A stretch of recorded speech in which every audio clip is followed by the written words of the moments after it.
There's a moment when you're going through IVF when you realize you've completely lost control. For me, it wasn't when I was injecting myself with all the hormones or paying thousands of extra dollars for extra medication. It was when I found myself sitting in my car outside my office sobbing over a number. 4. Just 4. 4 follicles. 4 possible eggs.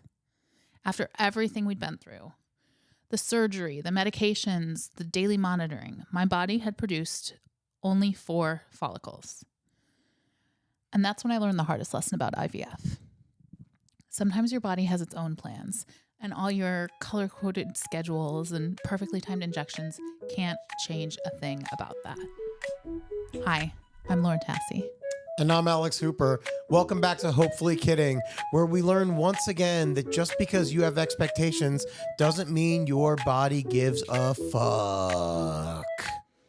When we last left off, I'd spent $3,000 to have a cyst removed from my ovary so we could finally start IVF. Yeah, the cyst was gone. It was like we just threw it away, sent it off to college, said goodbye. We don't care about you anymore. And yet somehow, here we go. Where are we now? Well, I'm going to Joshua Tree. Where are you? I'm going to Denver. We're celebrating the removal of the cyst in very different ways. Yeah, I'd had a girls weekend planned for a while at this point. It was, Joshua Tree, California. It's like 2.5 hours outside of LA. So it was, I knew even if I was starting IVF meds, it wouldn't be an issue. It's easy enough to travel with them. And I was really looking forward to this at this point after, everything we've been through. Yeah, I mean, most people go out there to expand their mind or look at the stars, just be, floating around in an arid desert. And other people go out there to have girls' weekends with a bunch of hormones. Yeah, I don't think I told any of my friends, partially because, the timeline for everything when it comes to IVF just gets moved so constantly that you can't update everyone because it's changing so quickly. I think my sister knew, but literally my friends were coming in and I'd be like, yep, here's my cooler full of medication. That's what I'll be doing this weekend. Yeah, it's not like we have a Slack channel for your IVF schedule calendar. But, enjoy your mushrooms. I'll be doing menopur. We'll talk about menopur in a little bit. Yeah. So my first night of IVF medication was the day we got to Joshua Tree. I remember going into the bathroom. My friends were all like, can we help? Can we help? But I was just like, no, I'm going to do this myself. Give me time. Like, it's probably going to take me a while. I got to rewatch all these little videos that they sent me. I wanted time and no pressure. I'm sure they would have all hung out with me and done it together, but I just needed that clear head and no pressure. This is how many women does it take to give one shot of hormones? And you have 9 of you all together. You can't have all 9 of you just sitting around trying to all push it in at the same time. Yeah. That's not gonna work. Now let me ask you this. You are in Joshua Tree with a bunch of your best friends. Are you able to relax? Yes, it was. I think it's also a big part of picturing this weekend. It rained the entire time, pretty much. It was cold and rainy, which is rain in the desert is not a normal thing. We were only there for 2 days and we were inside the whole first day. We actually, Saturday morning, one of us we all woke each other up because there was just this amazing rainbow outside. Had been this little break in the rain. So we were just lounging around on the couch, very much chilling out. Okay. So that kind of works in your favor in some ways. Yeah, it did. And I was, it was a chill girls weekend. I was happy to just kind of be sober and doing my medication thing. It wasn't, going to Coachella sober or something like that. No, you're doing hardcore drugs right now. Yeah. You don't need acid. You got menopur. Yeah, let's talk about menopur and all the others. I'm going to share what my protocol was, just because I think it can be helpful if you're starting this, if you're going through this, to kind of hear other people's experiences. If you're none of these medications sound familiar, my doctor has me on something completely else, that is totally normal.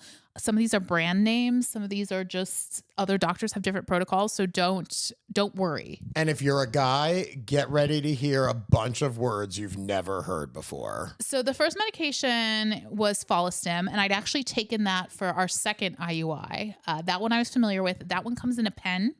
and it has to be refrigerated. So like the dosing is pretty easy. It's not that painful. And I'd had experience with that before. That one also makes sense to me, by the way, because stim, you're stimulating follicles, right? Mm-hmm. Yes. Look at me. Stim. The other one was Menopur, which, fun fact, is made from the urine of menopausal nuns. How do you figure that out? Like, how do they figure out that is going to help encourage stimulation of your eggs?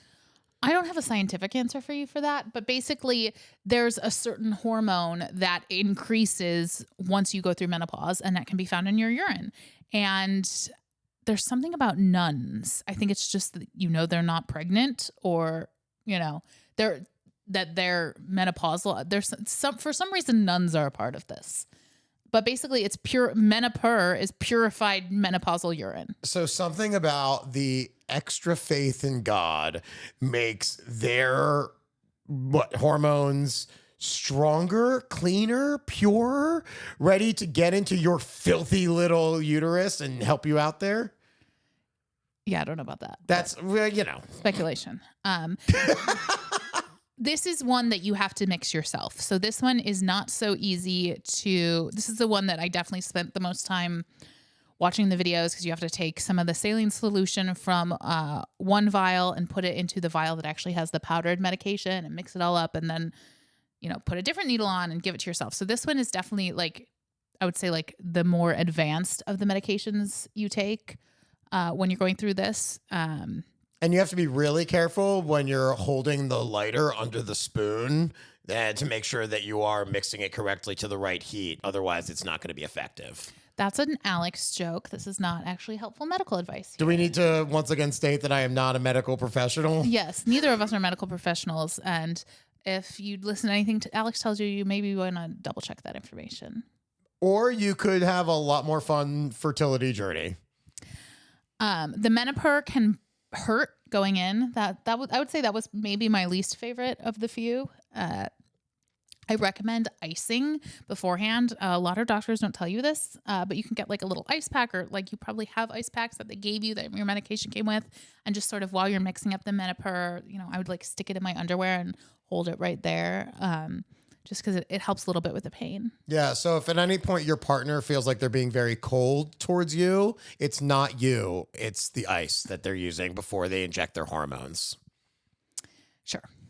So another medication that I was taking, I didn't take it right away. It comes a couple days after you've started the rest of your stimulant medication, and that's ganirelix, and that's the medication that prevents you from ovulating before they want you to. And this one came prepackaged in a syringe. This one was easy.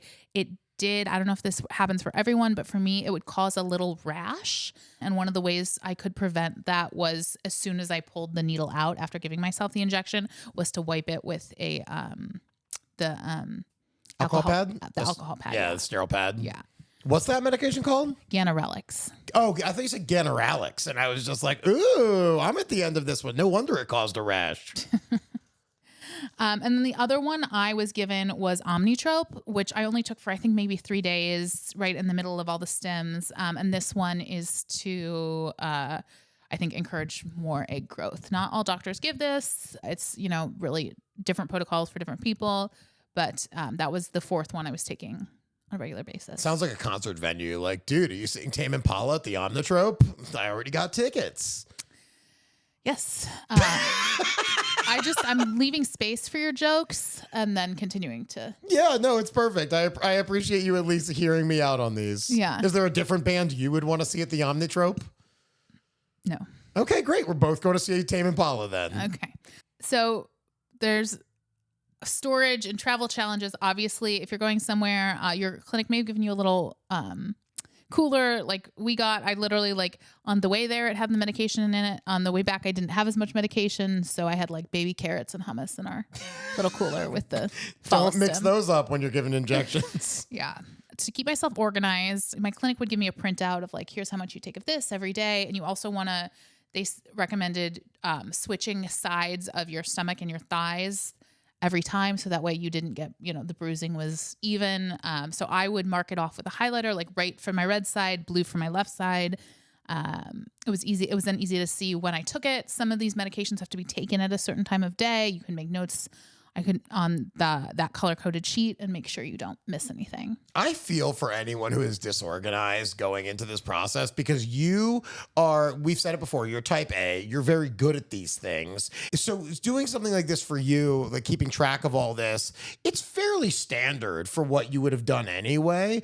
But for someone like me, if I was the one that was like, okay, my right thigh on this day and my left stomach on this day, I would have been all over the place. And I would have been like, what did I do yesterday? I don't remember. I'm taking too much Omnitrope. I wouldn't know what to do here. So good on you. Yeah, it gives me the sense of control in when I cannot control most other parts of this process. It's like, all right, I did the blue highlighter at 7:05. We're good for today. There are only so much you can control in this because a lot of it you are just relinquishing and just kind of going, well, I did the best I could. Here we go. What are the results going to be? But I understand wanting to take control over as much as possible. So at least you can feel like you're doing something. It's the same thing you do with research and things like that. When you're studying all of these different fresh versus frozen, like, well, what are the pros? What are the cons? That way you are the most informed that you can be. So no matter what happens in the end result, at least you know that you did the work. Yeah. I will also mention that it's not an injection, but I was also taking estradiol sort of towards the end of the stimulant phase because we were preparing for a fresh transfer. So that was another hormone thrown into the race there. How were you feeling through all this? Watching me do these medications, sort of taking a back seat. So while you were in Joshua Tree, I was in Colorado doing shows. And so the first few days, I wasn't around you. You were around a whole bunch of our friends, which I think was great. I think it was good that I came in after you'd been doing it for a couple of days. So you were a little bit more relaxed about the process and a little less fearful of doing the injections. Colorado was great to me on that trip. I had really good shows. I had a really good time. And then I came back and all I could do during this period was be using the word period at this. There's so many different meanings of that right now, but was be as supportive as a partner as I could be, because I'm not the one giving myself the shots. I would have given you the shots had you wanted that. You didn't want that. No. You decided that you'd be better on your own, but all I could do is just keep talking to you and saying, how are you feeling? Is this changing your hormones? Is this because it's supposed to be changing your hormones? Are you having mood swings? Are you more tired than usual? I'm just trying to be there for you and to understand as much as I could about, where this is going to come. Do I need to break into a convent right now and go steal a bunch of nun urine to make more Menopur? What do I need to do? Because I will do it. Yeah. Put me back in the habit. I appreciate your support. I think that I will say I needed to speak up as to how I needed your support. Yes. Especially, with the shots. I knew I didn't want you doing it. I didn't need anybody else to do it. I'm good in that the controlling part of me means I'm good at doing that part of it. But there was one night where you were just sort of sitting on the couch, half watching football, half sort of helping me with shots. And I was finally like, you know what? Can you come here and stand and watch me do this? I need you to bear witness to what I am doing for our family. Yeah, you wanted me to get my face right up in it and just like, be able to smell the Menopur coming out of you. And I agree.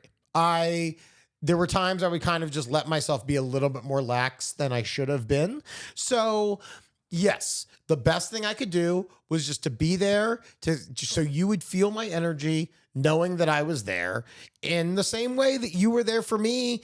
A lot of times when I had to do like cancer, different treatments and things like that were uncomfortable. You were just there. You can't do anything about it, but your presence it means a lot. And so that's what I wanted to be there for you. After that time, I would just get up immediately. You're like, it's shot time. And I was like, great. Yes, it is. Shot clock. Here we go. Alex is in the zone. Here we are. Yeah. And I think for anybody in either situation that I need to speak up more for what I need, and I'm not always good at that. But you said something about like asking me if I'm having mood swings. I'm not going to be able to say, yes, I'm having mood swings. The mood swings are going to happen, and you're going to need to know that's what that is. If you were like, I don't know, Alex, am I having mood swings? I'd be like, maybe.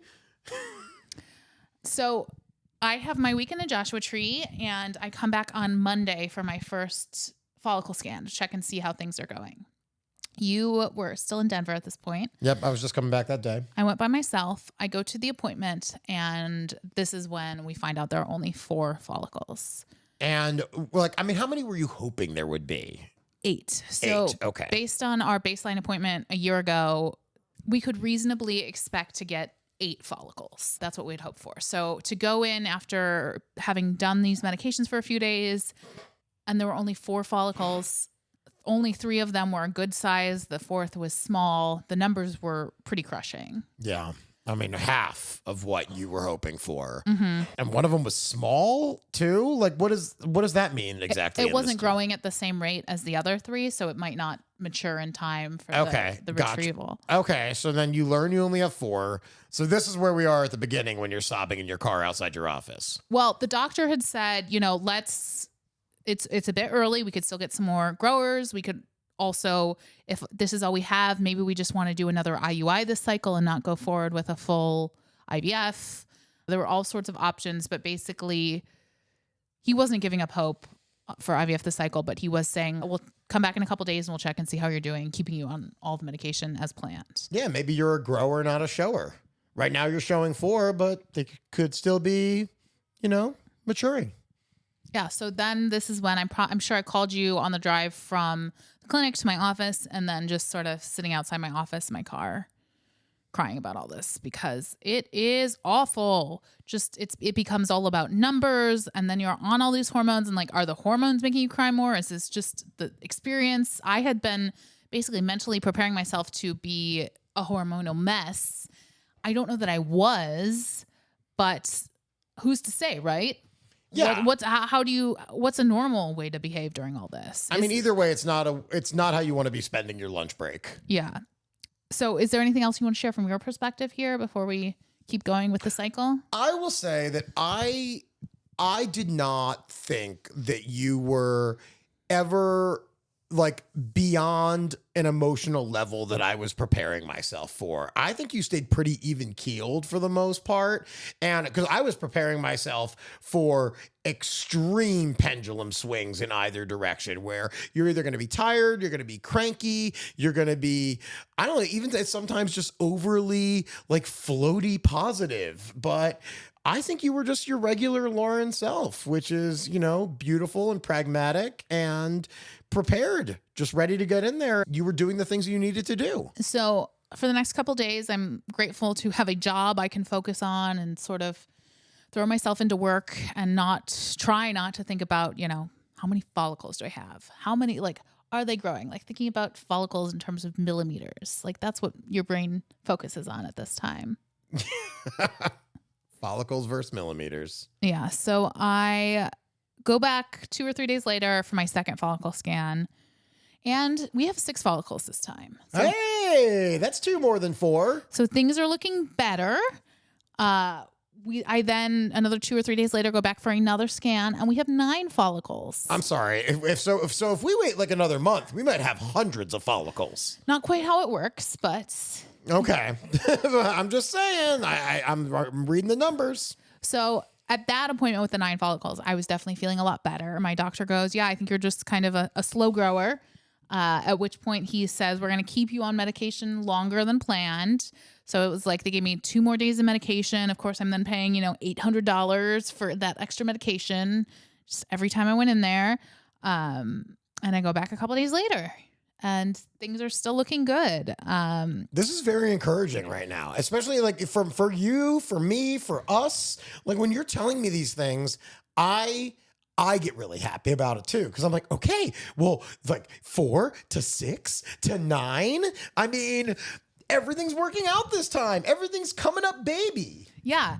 I had told my boss at work that we were doing IVF. And, when we first started the cycle, I was like, okay, I think I'm going to have my retrieval on this day. and I'll need that day and maybe the day after to recover. But of course, if you know anything about IVF, it's that nothing goes as planned. So as soon as my cycle kept getting pushed and I was getting stuck on medication for more days, I just kind of like was like telling him like, this is, I don't know what this is going to look like, but I'll let you know when I need some time off. And he was totally supportive. His wife was pregnant at the time, so kind of very much involved in all the women's stuff. It's hard if you're a boss of a company and you have an employee that's just like, look, I need to do it this day. No, it's this day. And it's like fertility stuff.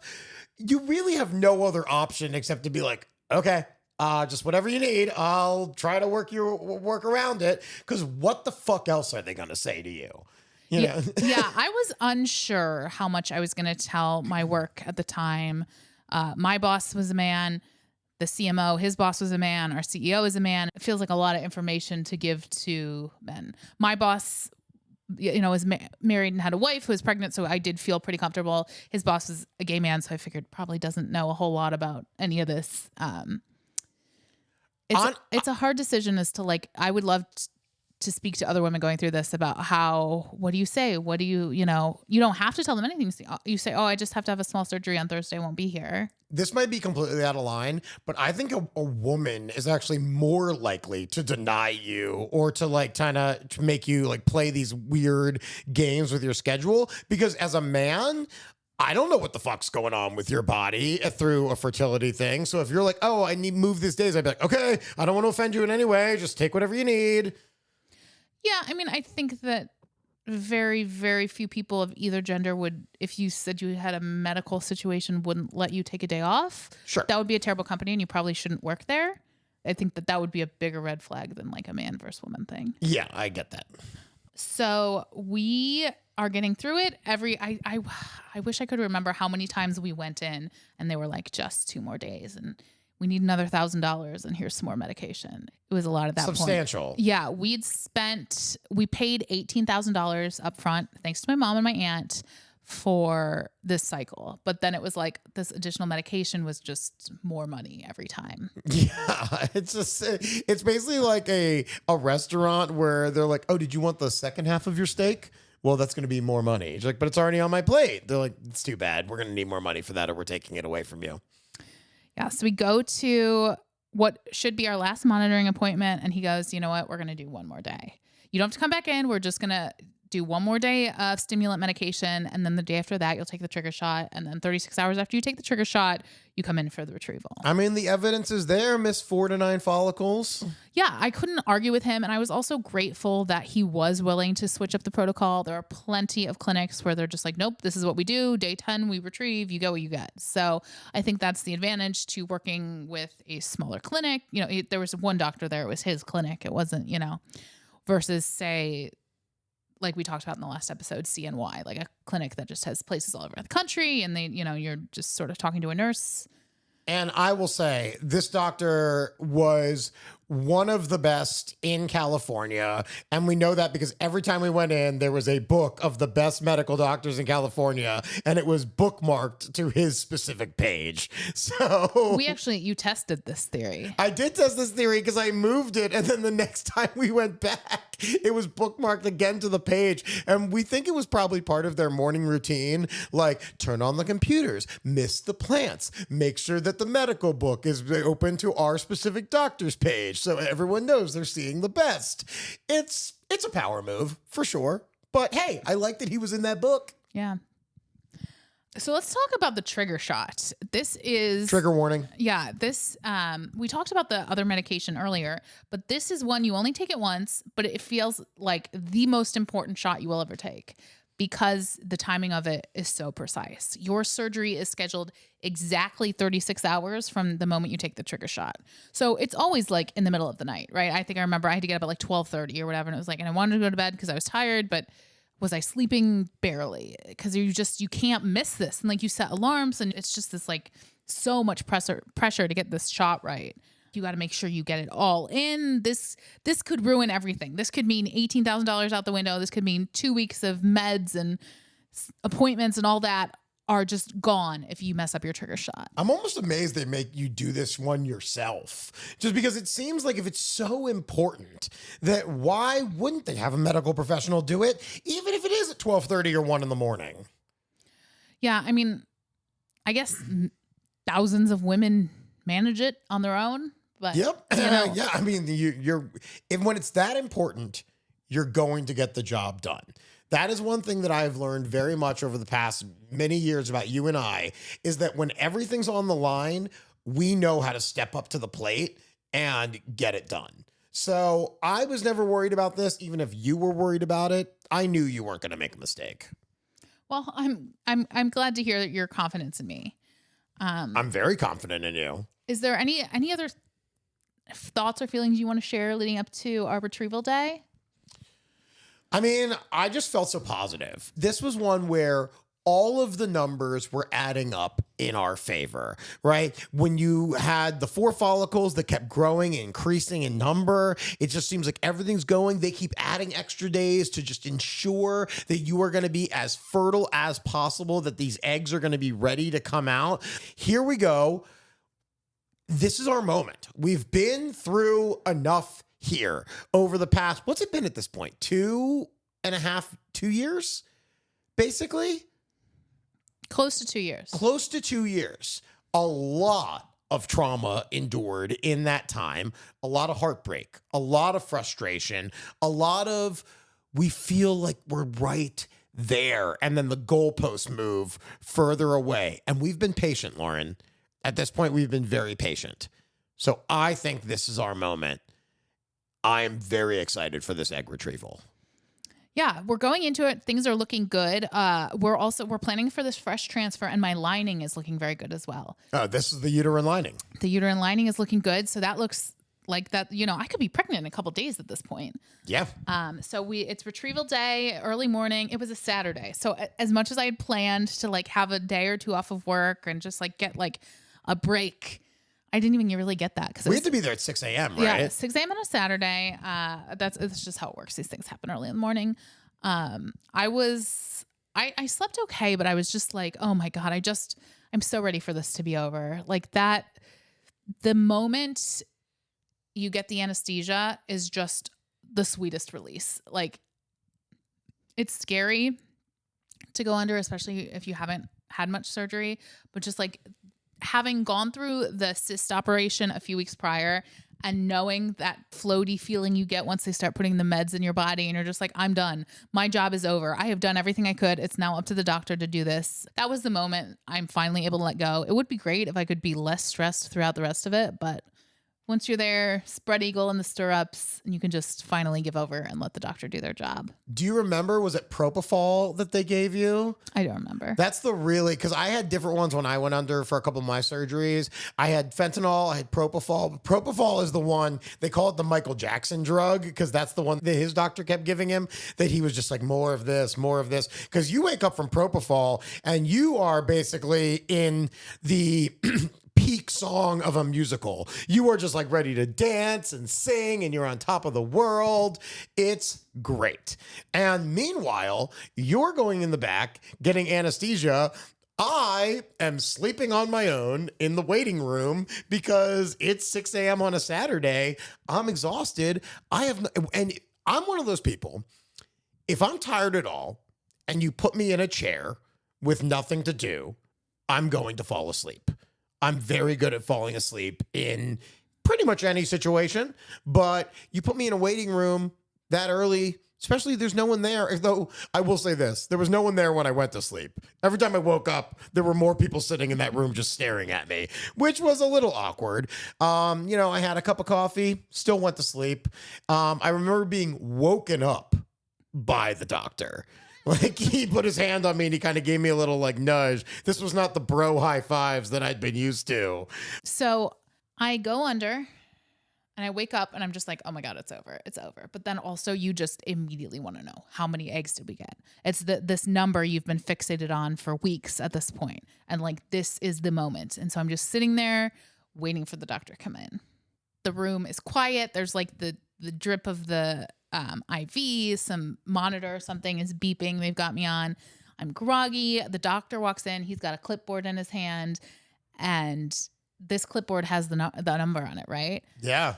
But it doesn't. He's actually like, well, they're counting them right now. I'll be right back. Oh, come on. I know. What a tease. That's awful. Like, Yeah. just wait till you come in until you have the number. Yeah. So then he comes back and he's got like that perfectly neutral expression they must teach you in medical school, where like they're going to tell you you've either won the lottery or your car's been towed. That's going to be a whole semester, by the way, that you're going through that like bedside manner in medical school. You got to know how to come in with that neutral expression of you don't know which way this is going to go right now. So he looks down at his clipboard, then back at me, and he says, "Oh, are we really going to make him wait till next time to learn how many eggs we're going to put in our carton?" yeah. Oh, all right. We're mean, but hey, it's worth it to tune back into Hopefully Kidding, because what happens next time is really, really gonna shake our nest.